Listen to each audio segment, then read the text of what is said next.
This is in his second missionary journey. So he's already had one.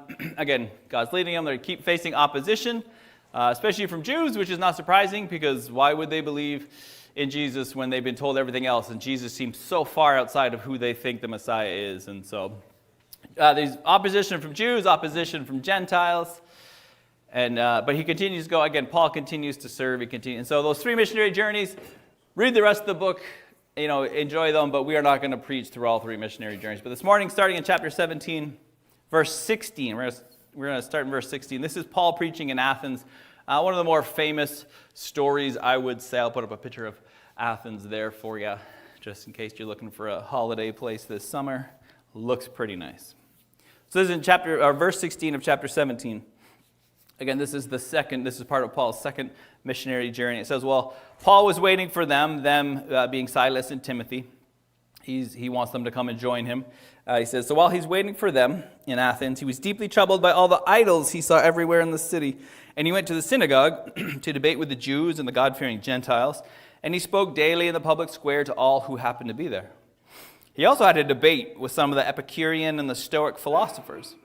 When he told them about Jesus and his resurrection, they said, this babbler has picked up some strange ideas. And others said, he's pushing some foreign religion. You may say foreign gods, plural. Then he took him to the council of the philosophers. Come and tell us more about this new religion, they said. You are saying some rather startling things. We want to know what it's all about. It should be explained that all the Athenians, as well as foreigners in Athens, seem to spend all our time discussing the latest ideas. So Paul, standing before the council, addressed them as follows. Men of Athens, I noticed that you are very religious. For as I was walking along, I saw your many altars, and one of them had this inscription on it, to the unknown God. You have been worshiping him without knowing who he is, and now I wish to tell you about him. He is the God who made the world, everything in it, since he is the Lord of heaven and earth. He doesn't live in man-made temples, and human hands can't serve his needs, for he has no needs. He himself gives life and breath to everything, and he satisfies every need there is. From one man he created all the nations throughout the whole earth, and he decided beforehand which should rise and fall, and he determined their boundaries. His purpose in all of this was that the nations should seek after God, and perhaps feel their way towards him and find him, though he is not far from any one of us, for in him we live and we move and we exist. As one of your own poets says, we are his offspring. And since this is true, we shouldn't think of God as an idol designed by craftsmen from gold or silver or stone. For God overlooked people's former ignorance about these things, but now he commands everyone everywhere to turn away from idols and turn to him. For he has set a day of judging the world with justice by the man he has appointed, and he proved to everyone who this is by raising him from the dead. When they heard Paul speak of the resurrection of a person who had been dead, some laughed, but others said, we want to hear more about this later. And that ended Paul's discussion with them. But some joined him and became believers. Among them were Dionysius, a member of the council, and a woman named Damaris, and others. Pretty short story. Some people say, it's Paul at Mars Hill. If you ever hear someone talk about Paul at Mars Hill, same idea, Paul at the Aeropagus, all different sorts of names for this. But this is in Athens. Who's been to Athens? Anybody? 2 of you. All right. Excellent. It's going to go over well. But no, I'm not. We're not really taking a deep dive into Athens here. But a few things before you come, you need to know a few things about Athens, about the people he's debating with, the Stoics, the Epicureans. So Athens used to be this city famous for philosophy and talking, and just this was like the center. But it's kind of like other cities have now eclipsed it. 3 or 4 different cities have become, but it still kind of has this past glory. It kind of has this past glory to it. And so they're still known for philosophy. They're still known as this is the place you want to go and talk about things. And so they're still kind of hanging on to this. And so this council is holding on to this. This is who we've been. This is who we are. And this council in the Aeropagus, Mars Hill, it's about 100 people of like the top. Like these are the 100 elite. And so this is who he's standing before. And they judge ideas, new religions. They judge it for, what do we think about this? Will we accept this? Because there's, Socrates or Socrates, if you've seen Bill and Ted's. Right? He had the same thing. He was actually brought before the same council hundreds of years earlier because he was speaking a new kind of philosophy, new ideas, and they killed him for it. And so as you're reading this story is definitely in Luke's mind and also in the reader's minds, right? Because that's a fairly famous story. The Athenians themselves, right, they believe that they sprang up from the soil around them. They were created different. They're just a different kind of breed, right? Now, long before Paul, there had been a plague in this area. And, excuse me, a plague in this area. And they made all the sacrifices, and it didn't stop. And so there's one story, at least, where, they didn't know. So they made a sacrifice to an unknown god. They set up an altar, and for whatever fortuitous timing, or whether it was God himself, the plague actually stopped. And some of these altars are still there. There's a whole chapter about the unknown altar, and we won't get into that, but it's interesting how people have time to debate that obscure fact. But they do, and they write books about it. But that was the one idea. These are leftover altars from that time. It would be hundreds of years, or a long time before Paul. Not exactly sure how long. But there is this altar. Find these altars. Something else that is interesting is that if you want to bring a new religion, if you want to try and convince people of your new religion in Athens, what you actually have to do is you have to buy a piece of land. You have to build a temple. You have to build an altar. You have to start your sacrifices, your system, whatever it is, your rituals. That's what you're supposed to do. This is how you're supposed to go about it. And then people kind of watch you and judge you, and you kind of go from there. And so this is kind of Athens. This is who they are. And again, this altar to the unknown. Other people think this altar to the unknown was just random to unknown gods. Other people say actually they knew about Yahweh because there was Jews coming and going and living there. But in Yahweh, you could not make an image of, and you could not say his name, right? And so some people said actually this altar may have been to Yahweh, but he's the unknown God because you can't say his name and you cannot make an image of him. And so they've heard of this Yahweh. They think he's pretty cool based on the Jews, like this guy, the way they talk about him. We're going to set up an altar. We don't know what this altar is there for, but it's there. It's in Athens, and Paul finds it. And so the Stoics, these are Stoics. You can read a little bit about them. But in general, they're more popular than the Epicureans. They oppose pleasure, the Stoics. They oppose pleasure. So we don't like them. But believed you could find God in all things. They kind of divinized nature. And so temples were not needed because God was everywhere. So they're not really into the whole temple system kind of thing. They also believed that the world was cyclical, and that it would kind of just dissolve into fire and then just start again, right? And so however long history was, it was these cycles. And so that was kind of how they thought the world would end and then begin again. And your soul lived on after death. The Stoics believed in the immortality of the soul. But again, it would just burn up in this kind of divine fire and then begin again, and off you go. And so they kind of had this sense of they do believe in ghosts, but they don't believe in resurrected bodies. Soul, yes. Body, no way. And so, again, their idea of resurrection, not there. Their goal as Stoics was to live in accord with rational principles that make up the world, to live in order with the world, where rationalism overcomes emotionalism, right? You try and live this high moral, ethical life based on rational. Don't let emotions overtake you. You got to fight against that, fight against pleasure. Rationalism is where it's at. Then you get to Epicureans. They're kind of more loved by the upper classes. They think God exists, but he's uninterested in humanity. Epicureans, right? God is interested, or exists, but he doesn't care about. He's not interested in what you do. He's not interested in having a hand in the world. He's there, but he just leaves you to be. He just doesn't care. They also reject temples and sacrifices and all that religious stuff because God doesn't care. God is uninterested in us. They believe the soul is material and it dies with your body. There's no sense of resurrection at all of soul or body. Pleasure is their chief goal in life, right? Which is now you see why the upper classes like them more. The other guys oppose pleasure. Pleasure is the chief goal. The highest pleasure, not even physical, but kind of mental of the mind. Being free from emotions and superstitions. And so these are the two people that he's about to speak to.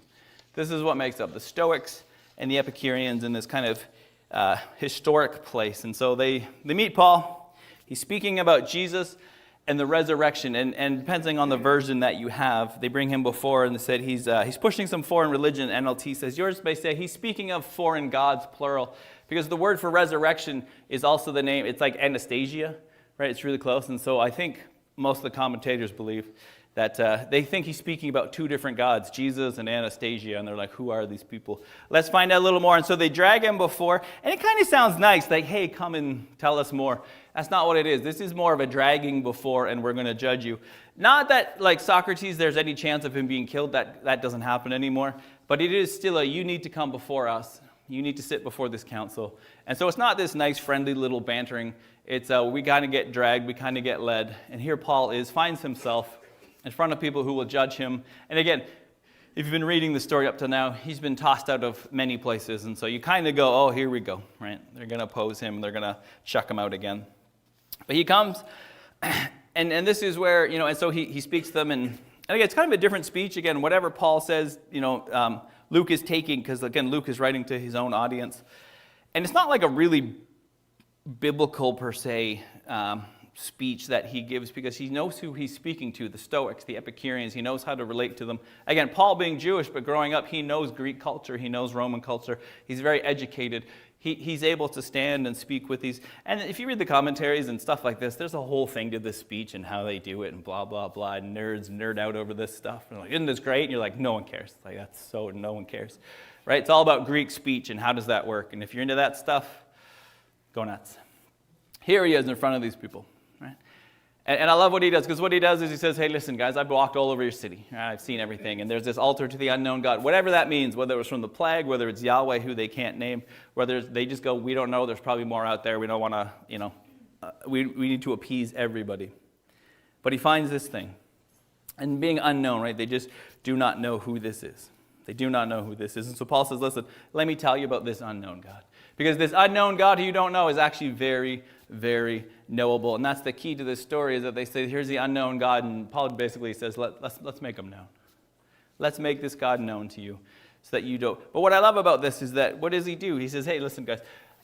Like, you kind of get dragged before people, and you've seen their idols. He says at the beginning, he's kind of disturbed by all the idols. If this was modern day, right, if this was modern day kind of Christianity, he'd probably stand up, yell at them, say, you're all bad people, what's wrong with you? But he doesn't do that, right? He doesn't come with a picket sign and say, you're all going to go to hell for believing in idols. He actually stands before them. What does he do? He finds this common ground, and he says, hey, listen, I was walking around, and I found this altar. We have this commonality, because I know that God, I worship that God. You worship him sort of in a way, but you don't actually know it. And I like what he says, right? He says, excuse me. He starts off with kind of this common ground. They all believe that God kind of created the world, but again, abandoned it. So he starts there. He goes, God created the world. God created everything. And they're all on board with that. But he goes, but because he created everything, he created all your other gods. He created why would this God need anything? Right? Like, our God does not need anything. He is self-sufficient. But we're going to start there, that he is over everything already. He is over everything. And part of that is, again, at the very beginning when we looked at Luke, part of Luke's goal in writing this book is to help Christianity not be a new religion, but actually see it as an extension of Judaism and something. So when he starts off with the God of all creation, again, he's trying to make that point right away. This is not something new. I'm not preaching something new. I'm not bringing a new idea. This is something that has been forever, literally. This is from the very beginning. And what I'm about to say to you, listen, because this is an extension of something that you already kind of believe. And Luke's he very much wants people to understand that. He is the God who is in control. He is the God who brings up nations, who sets the boundaries. And so if this God who sets up nations, who sets up boundaries, who determines how long your empire is going to last, which is roughly 260 years, right? I don't know how old Canada is, I probably should, but right? Empires don't last that long. He says God is the one who's in control. Do you think this God needs your little bowl of food in your little house that you built for him? So right away, he says the way you understand God's, you got to get over that. This is not some God that you can serve with your hands. This is not some God that needs you, that needs your food, that needs your alms, that needs all this stuff. Again, Epicureans and Stoics kind of already there. Yes, God is the source of life, and yes, the gods don't need us because they don't even care about us. But he's just trying to find this thing. We all come from one human race. We all come from the same place. We are all connected, and this God is over all of us. And here's what he says. He says, you're seeking. He says, you're kind of stumbling around in the dark. You're stumbling around. He goes, you're so close. You're so close. You get it because there's a longing inside of you. He goes, I think there's a longing inside of you. There's something in your heart that says, I think there's more than what I know. I have all these gods and I set them up to the moons and the stars and all of these planets and all of these things, but I think there's still something that we're missing. And he says, that's like, what they call the God-sized hole inside of you. He goes, and what you're doing is you're trying and you're taking stabs at the dark, right? But it's right in front of you. You just cannot see it. You cannot see it. And so he doesn't condemn them. He doesn't walk in and say, you guys are a bunch of idiots. How could you be so stupid? Blah, blah, blah, blah, blah. He doesn't attack them. He doesn't condemn them. He says, you guys are close. He goes, but you're never actually going to find the thing that you're looking for. You're never going to find it, but let me tell you. Let me guide you, let me lead you. And again, he's not saying all of your religions are also fine. He's saying, yeah, like let's find some commonality. You worship all these gods, but you also have this one. Right? And I'm going to tell you who that one is, and he is the one who is over everything. Again, he's trying to bring them along. His critique does come. His really hard part of what he's about to say does come, but he starts off with kind of bring them on his side. Let's find out what we have together. Let's find out what we have together. You know, and you're close. You're in the dark, he goes, but you have these idols that you serve, these idols that... And here's the problem with idols. What's the problem with idols? Idols are made, but who makes them, right? Probably made in China now, but back then, where would they be made, right? They're made by them. They make their own idols. Somebody makes them. And when you make an idol, who does it end up looking like? It looks like them, right? Like, you know, and again, this is a problem that we still struggle with today, because as you look around, as you talk to different Christians, you go, the Jesus that you preach seems a little different. And depending on how you grew up and where you're from, we still make Jesus into our own image as well. And it's the same thing when we try to make an idol. It has to look like us because that's all we know. And it turns out our idols kind of like the things that we like. Right? And they kind of support the things that we support. And they kind of live the way that we live. And it's great. This is the problem because you have all these idols. But here's the thing about idols is you're trying to control something. Because what? The future? We don't know. The future is scary. Right? Future is scary. Why do you think tarot card readers are such a big thing? Because people go, I will pay you money, random stranger, to look at some cards and tell me my future. No offense if you're into that stuff. But like, that's ridiculous to me. I guess it is offensive. So I guess yeah, I guess that's the definition of offending you. I don't get it. When I lived in Korea, they're on every corner and people line up and you're like, I can do this for you too, man. I got my own cards. Jack of hearts? Oh no. The 10 would have been fine, right? But we're like, we want to know the future. Why? Because the future is scary. It is scary. It's weird to think about the future. And so no wonder we make gods. We go, I need to control this and I need to control the weather. I need life to go well. So I set up these gods and if I feed them and I do these things. And Paul's like, you guys have all of these idols and you serve them and you build them houses. But it's really about casting your own image and trying to control life. And goes, but God is not something that we can make. This God is not something we can make. It's not something we can control. Because even your own, he quotes a couple, two different poets. Because even your own poets understand this, right? They understand even in their hearts, as much as they don't understand who he is, God is in each one of us. And even your own, he's quoting a couple famous poems. And he goes, see, like they're longing for God. And this is a God who is so outside of anything we can control. But you need to find this God. And then he says, he goes, here's his purpose, right? He's going to seek you. Right? And kind of stumbling around, but he says he's so close, right? Like your own poets get it, right? You get it. We are his offspring. You're stumbling around. Your poets are close. Everybody kind of gets it. But he says in verse 30, right? God overlooked people's former ignorance about these things. God let it go. But now in Jesus Christ, he says, now that you've heard this, now that I'm telling you this, he says, you cannot let this go anymore. You've got to move past these idols that you've created, the ones that you can control, the ones you think are going to give you a good future. You got to move past these things. Because listen, there's a day coming. There's a day coming, and he goes, there's a day of judgment coming, but it's not judged by random people. Right? Again, the Stoics, what do they think? Or no, the Epicureans. Oh man, I forgot which one's which. One of them believes there is no resurrection at all. That's the Epicureans, right? And then the Stoics believe that the world just kind of begins again and again and again. Not like karma, because it doesn't matter what you do, but it's cycling. He says, no, there is an ending coming. And so to the Epicureans, it goes, no, death is not the end. There's actually life after this life. There's life after this life. And to the Stoics, he says, yeah, no, there's a life, and it just continues on, and it doesn't just circle back again. It continues on. And let me tell you about this future. And it all hinges on what? It all hinges on the resurrection, right? It all hinges on the resurrection. And I love this quote, right? It says, hope for the resurrection of the body is not merely a hope for the hour of death, which it is for many people. Right? Which it is, especially if you're Stoic and you think the world just begins over and it's this endless cycle. And as Paul speaks about the resurrection, he says there's a hope that you don't just end up in this craziness. And it just goes on and on. There's a hope that goes beyond this. But to the Epicureans who believe there's nothing, he goes, no, there's hope for both of you. One is to get out of this cycle, and the other is that actually death isn't the end of it. But it's not just for the future, it's also for now. There's a hope here and now that you don't have to go to every single idol every single day, and just in case. That was Israel's problem, right? Israel, again, they didn't believe in one God. They believed Yahweh was over. They served one God, but they believed in all these other gods. It was like, yeah, Yahweh, but then they always had these other little altars and these other little idols because they wanted to cover all their bases. They always wanted to cover their bases, especially when they're all farmers. You had to have your little farming gods, right? You don't want to make them mad. When the weather turns bad, right, and the crops don't grow, you kind of build a bigger altar. But Paul comes and he says, listen, what you believe, what you think, how you live, he goes, you understand, the resurrection of Jesus, this changes everything. This changes now, but this also changes the future. It changes the cycle. There is life after it goes. And here's the thing, for us, resurrection is normal. To the people he's speaking to, this is the biggest joke in the world. Like, we don't think, it's hard to understand. They just do not believe in this. This makes no sense to them. So that's why he doesn't bring it up till the very end. He starts off nice. Hey, let's get together. Hey, let's talk about the things. Hey, I see where you're in the dark and you're close, but you're missing it. Let me explain who this is. But then he comes to the part of resurrection because that's the hard part. That's the hard part. For us, we're so used to resurrection. It's the core of our faith.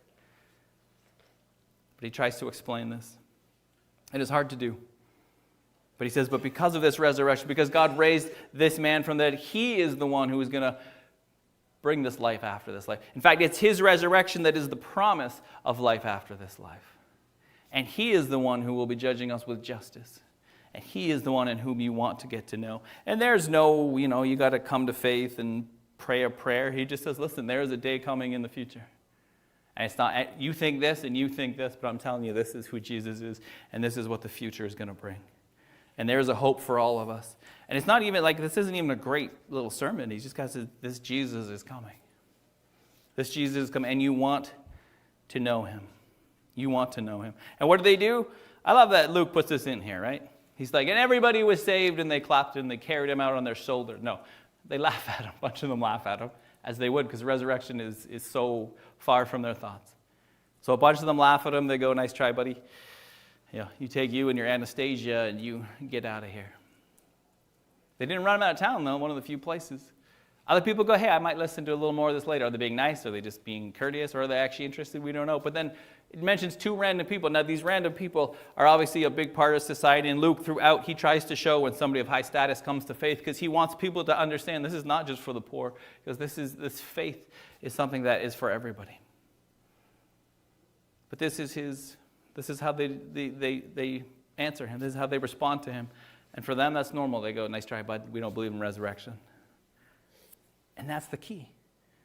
That's the key for that. Now it's the key for now. Like, all of our faith. I mean, Jesus didn't rise from the dead. There's a weird day job I have, right? Like, there's nothing to it if it's not for this. There's nothing to it. But what I like about this story is not just what he tells us, but here's the thing. I like what he does. He walks up and he says, hey, I'm not going to condemn you. I'm not going to yell at you. We're going to work hard on this thing together. And he finds this common ground. And how does he do it? He studies the culture. He looks around the culture and he says, this is what we have. This is who we are. And my picture of Canada, because this is what we do as Christians, right? We live here in Canada. You don't put your hand up. You do. You're here this morning.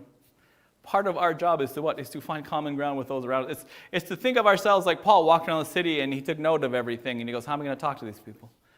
Well, I'm going to take something that they already know. And so as Canadians, we get to study our own culture.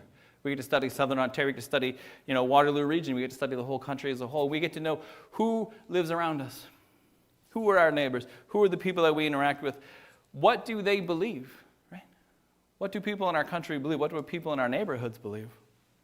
What do they believe? How can I understand them? Because what's so great about this speech is Paul doesn't come in and he's like, everybody's idiots. Let me tell you why you're wrong and I'm right. Not that it went that well for him anyways. But that's not how he came in. And sometimes as Christians, I don't know if you've ever seen people with the picket signs and stuff, right? Like, it's not always good. Actually, I had a picture. I didn't put it in there, right? And it was outside an abortion clinic. And don't get me wrong, abortion's a big topic. But there's people with signs and it says, people murder babies here or something like that, along those lines. Really helpful stuff, right? Like if someone's coming along and they're struggling with this idea, but they don't know what to do and they're struggling and they think the only option. There's a couple Christians standing outside with, screaming, you're a murderer. That is like the exact opposite of what Paul does. It's the exact opposite of what Jesus would do, right? But sometimes that's how we respond. We need to tell you how bad you are, and then you're going to just come to Jesus, right?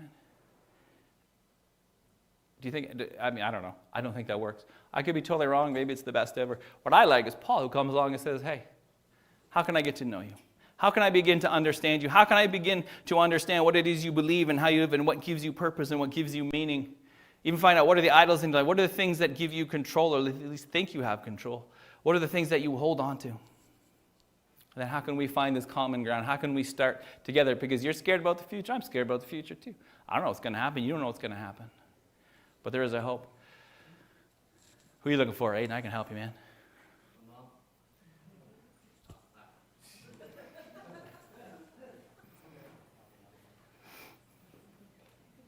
I was a confused young child. I needed to help. I just had to. But I love what Paul does. He studies his culture. He meets them where they're at. He builds a common ground and says, yo, here's what we share in common. Here's what we share in common. But your hope is misplaced. You have for the Epicureans, you don't even have a hope. There's no hope after this. But let me tell you, and he draws them towards Jesus. He doesn't yell at them. He doesn't force them. He doesn't do any of these things. He shows them respect. And we can do the same thing, right? We went through that, kind of the 10 world religions 2 summers ago, right? And within each of those things, within the Buddhist group, like we can find things that we have in common, right? With our Muslim neighbors, we can find things that we have in common because we do. We have things in common with all of these people. With your atheist neighbor, with your Hindu neighbor, we all have things in common. And we got to get to know them and say, here's what we have in common. Here's what I appreciate about you. Here's what I appreciate about the way you live your life and how you find meaning. And let me tell you, I want to draw you towards who I think is, what I think will actually give you more purpose and more meaning. In fact, we'll find salvation and we draw people in. I think what Paul does is amazing. They don't stone him, right? One of the first places they don't stone him. I love that he does that. Because here's the thing. Paul sees the idols. Paul sees the people worshiping the idols. He doesn't get mad at them and say, you're so stupid. Why would you do this? What he says is, you know what? You need to be loved. And while you love these idols, there's a God who loves you while you love those idols. And his hope is not to condemn you and to shame you, but it's to draw you towards him. And so Paul goes in that God loves those who love idols. And so he teaches that. And I love that. There's when the Spanish conquered South America and Central America, they came in and they just condemned everybody and said, oh, you guys are all pagans, you're terrible, what a horrible group of people, you're human sacrifices and blah, blah, blah, blah, blah. Killed a bunch of them, forced them to convert, all these things. But there's one guy, Las Casas was his name, and he came in and he said, you know what I see in your human sacrifice is the desire to know God. It's a desire to be loved by that God. And so he didn't condemn them, but he came in and said, I'm going to take what I think you are looking for is you want to be loved and you want to be known and you're trying to appease because you think he's angry, but let me tell you about who God truly is. Yeah, you're misguided, but he didn't condemn them. He said, let's start where you are. Why are you even doing this? You believe in something. You believe there is someone out there. Let me explain who that person is because they are so much greater than who you think they are. They're not angry. They don't demand this sacrifice of life. In fact, the God that you think you're serving actually gave his life for you. He doesn't demand life from you, but he gave his life for you. And hard that would be when everybody else around you is like, oh, what a group of terrible people. Let's condemn them. And he says, no, let's find out what it is in their hearts. What are they looking for? What they're looking for is God. What they're looking for is meaning and love. And he says, you can find that in Jesus. This is what Paul does. This is what he does. And this is what we need to do. As Christians, we need to get to know our own neighbors and society and again, treat ourselves as missionaries and say, what gives purpose, what gives life to the people around us? And how can we not push them into Jesus? How can we draw them towards Jesus, towards life and towards hope, towards peace, all of these things? The second thing is, again, the second part of that is, so where does this happen? And it happens in work. Has anybody ever talked about God or life or faith or anything? Just big life questions at work? Anybody? Nobody? A couple people. Good. Right. How about with your neighbors? Anybody? Yeah. Sometimes we do. Where do we mostly debate the big topics of life and things where do we mostly do this? Yeah, the internet. Right. We live in a world where our Mars Hill, I'm going to die one of these days on these things. I'm going to trip and break a neck. But at least they have food. That's good. Where do we debate? Our Mars Hill, where we debate other people and where we talk about, it's often online, is it not? Right? That is our Mars Hill. I'm going to start a new social site called Mars Hill. It's going to rival Facebook. You can buy in now. Get in early. I'll sell you stocks early. I'm going to cut that out of the sermon later. That's terrible. But as Christians, what do? Where do we find it? With our neighbors, we're often kind, but online, on our own little Mars Hill, we're debating people and we're talking about the big things of life. What do we often do? We often do the exact opposite of what Paul does. We often say, you're so stupid. How could you? I don't know if you've noticed, there was an election this week in the States, right? And I don't know if you noticed, but people hate each other online, right? Like, how could you be so stupid? No, how could you be so stupid? And that's being kind, using the word stupid for what you see, right? And this is what we do. Right? And this is our Mars Hill, and this is the public space where everybody is looking and everybody is engaging and everybody is reading, and it's Christians. And it's hard because we're also emotional people, unlike the Epicureans. I forget whichever one hates emotions. They both kind of do. Stoics too, yeah. Right? To be stoic is to just have no emotions, which thankfully I was born without, so it's helpful. I was there already. I would have been famous 3,000 years ago. Cut that out too. There's a lot of editing that's going to be going on. I totally forgot what I was even talking about now. The Facebook, the internet. This is our public forum. This is the place where as Christians we need to come along and we say, yes, I have emotions, yes, I have thoughts. But this is the place where we are in a public forum and people are listening. And as Christians, when we come into these places, is to learn from Paul and say, hey, okay, maybe we disagree on some things. Maybe it's politics, maybe it's religion, maybe it's sports, whatever it happens to be, right? Like as a Leaf fans, it's easy to be happy now, and if a Habs fan, you guys suck, right? It's easy now. Right? But maybe that's our issue. But whatever it is, this is our public space. This is sitting before the people listening and wanting to hear from us. And as Christians, this is also the space for us where we get to come in, we get to find our commonality. And again, not pushing people, not mocking people, not, I'm going to push you somehow forcefully into Jesus. No, I want to draw you towards Jesus. I understand that you vote with certain ways or you believe in certain religions because of hope and future and control and all these things, identity and purpose, but I just want to tell you about who Jesus is. I want to tell you what the resurrection means for me. I want to tell you what I think that means for you, what I think it means for the world, and we get to draw people in. Social media is beautiful for drawing people together. It's such a wonderful, I'm kidding, it's terrible.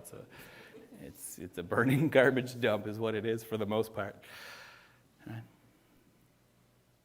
But as Christians, we're called to be something different. So this is who we are. This is what we do. Because again, what are we trying to do? At the very beginning, Paul says he walks around and he goes, hey, where am I going to find this guy? You believe in an unknown God. Let me tell you who that God is. Because not only can he be known, but he says he's close to you. He says you can be known by him. And this is the key for us as well. It's not just they don't know who God. I can explain who God is. I can give you facts. I can tell you about stuff. But he knows you. He knows you. He can be known in Jesus Christ. But because of Jesus' resurrection, you can be known by him. And you can be loved by him. Because the one thing we will find in most of this life is the number one thing that we want, that we need, and that drives us is what? Is the need to be loved. It's a need to be loved. And as Christians, when we talk about Jesus, we talk about hope that we have. What is the core of who we are as Christians? It's the love of God for us. Paul sees these people and he could have condemned them, but he says, let's find common ground and let me draw you towards the love of God. As Christians, we're called to the same thing in whatever situations we find ourselves that we get to go into this world. We said, let me draw you towards being known by this God. Let me make him known, but also let you know that you are known, and not just known by him, but you are loved by him. So much that he gave his life for you. I don't need to tell you you're wrong. I don't need to tell you that you have screwed up everything in your life. I don't need to pick it outside. I need you to know that you are loved by the creator God of the universe who gave his life for you. And that's where we start. We can hop into Genesis and Revelation and everything else after that. But where do we start? We start with drawing you towards the radical, overwhelming, grace-filled love of God. This is who we are. And so as we continue through life and do all these things, this is what we want to be called towards. Which is why we what? We do communion every week. Why? Because it reminds us of what? The love of God. Otherwise, every week we would just read the 10 Commandments and we'd be like, go onto this world and live out those 10 Commandments. That's not what we do. We don't read those every week. We don't finish the sermon, the service with the 10 Commandments. We don't, go through a bunch of rules about, no. We say, God loves us so much he gave his life. He poured out, he broke his body, he shed his blood for us because he loves us and he wants to know us and he was calling us to him. And that's what we do every week. So we can go out into this world this week and go, I am known, I am loved by the creator God of the universe. And what does that mean for me and what does that mean for the world? I take that, I say, Holy Spirit, fill me. And as I leave this place, may I go into this world and teach the same. May I learn to see people find where we are together, find out where God is already working in their religions, in their cultures, and in their views, in their life. And may I draw them towards Jesus. This is our hope. And so as we celebrate communion, this is what we're doing. As you take it this morning, just reflect and say, this is the love of God poured out for me. I know who God is in Christ. I know that he knows me and that he loves me. Even knowing me, he loves me. And he gave his life for me. And as we leave this place, may we take that love with us to show that to the world around us. Let's pray and then we'll take communion.